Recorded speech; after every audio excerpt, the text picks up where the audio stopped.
Ellargu namaskara. A very good morning to all of you present here. Thank you, Dr. Purnima. From her introduction, you would have realized I have nothing to do much with paper, which this seminar is all about. But just like food, where you require, carbohydrate, protein, fat, vitamins, minerals, all of that has to be a part of the food. And only then we can be healthy. So probably all the stakeholders need to come together to find sustainable solutions. It is my privilege and honor to welcome all of you to the city of Mysore and especially CSIR Central Food Technological Research Institute. I warmly welcome Mr. Sridhar, Mr. Bhatti, Mr. Agarwal, Mr. Goel, of course, my colleague Mache, many of all the distinguished invitees, delegates, press and media, ladies and gentlemen.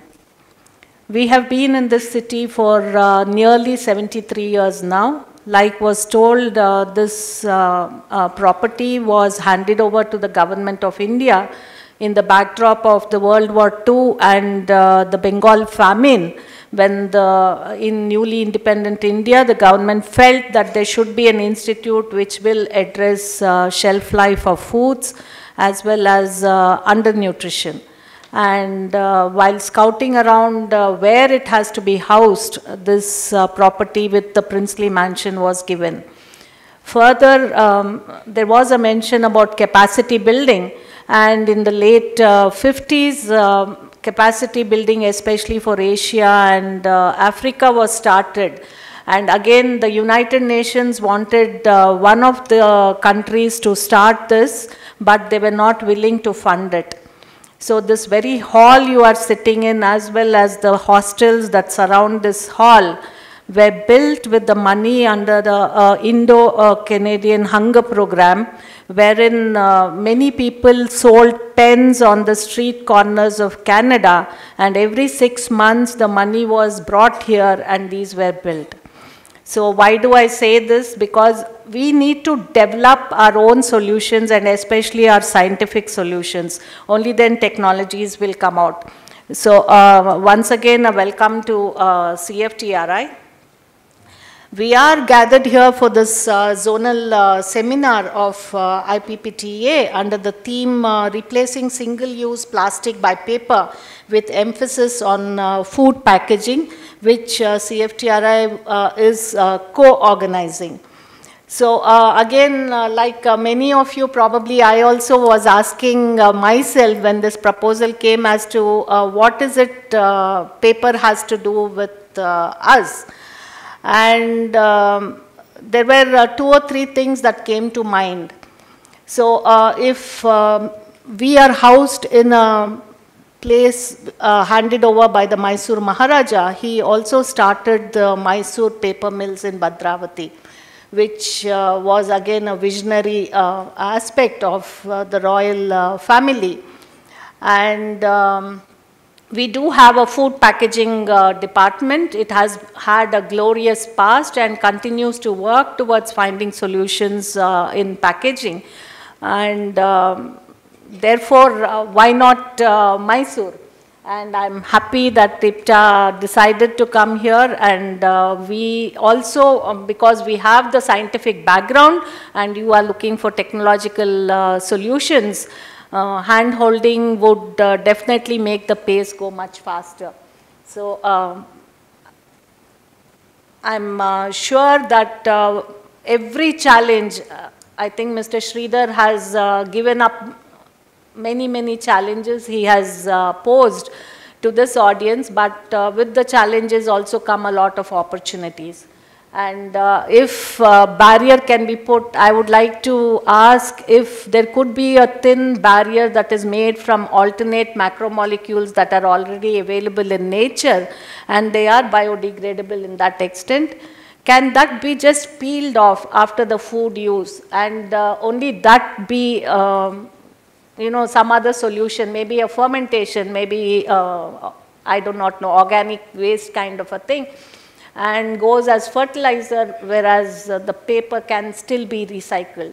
Why don't we look for things like that? So there are many exciting possibilities that come to the mind even as I was hearing you. And it's a good thing that I'm amongst the last speakers because I can keep it short. You have covered every aspect.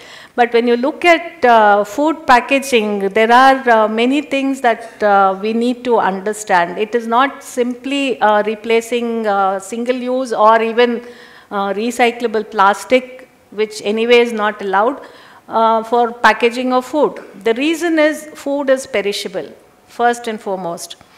Many of the grains, they are living materials, they are breathing. So there will be moisture that is coming out of these grains. There will be carbon dioxide and so on. So we need to look at all these factors. Moisture can affect it very badly. The shelf life is going to be depleted. And as we are looking at more and more processed foods for enhancing the shelf life, we need to keep this in mind that if the moisture content goes up, what is going to happen to the food?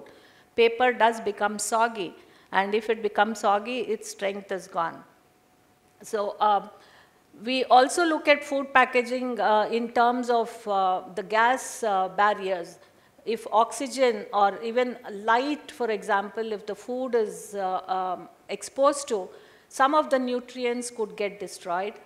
Many times the colors would change, the flavor will change, and other chemical changes will happen. The packaging material also protects it physically, which means that there could be breakages if it is not protecting properly. If the barrier properties are not good, there can be microbial, biological spoilage too. And with all this, if you look at the wonderful machine that we call the human body, our nose can detect around 1 trillion smells. And ask any lady over here, she will tell you how easily she can make out the difference between a matching blouse and the sari. It is a real, very, very challenging job to, because our eyes are so good at distinguishing the colors. So the packaging material often has many additives and can impart flavor, can impart certain colors. Some of the chemicals that are used in making the package can leach into the food product. And all of this can cause food safety issues as well as sensory negative attributes to the food. So it is not as simple as told, and that is why probably plastic has been so popular. Although today it looks like the villain, it had all these wonderful properties which made it very useful to use for food packaging. And if I understand correctly, single-use plastic around 50% goes for beverage and food packaging only. And further, it is easy to print it, it is easy to mold it into any shape we like, which is not possible. It does not break, whereas glass breaks. But again, on the other side, when you look at the climate change and the greenhouse gases and so on, like was said, the ocean is full of plastic. It is estimated by 2050, probably there will be more plastic than fish in our oceans. That is very, very alarming. And plastic has this wonderful ability of only breaking up and not breaking down.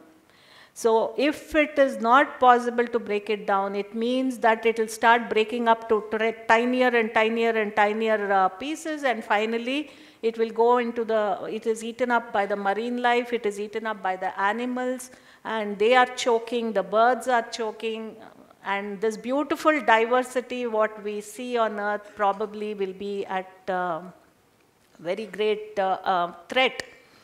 And if we eat that fish, we eat those prawns, we eat those crabs, which means that the plastic is also coming into our body.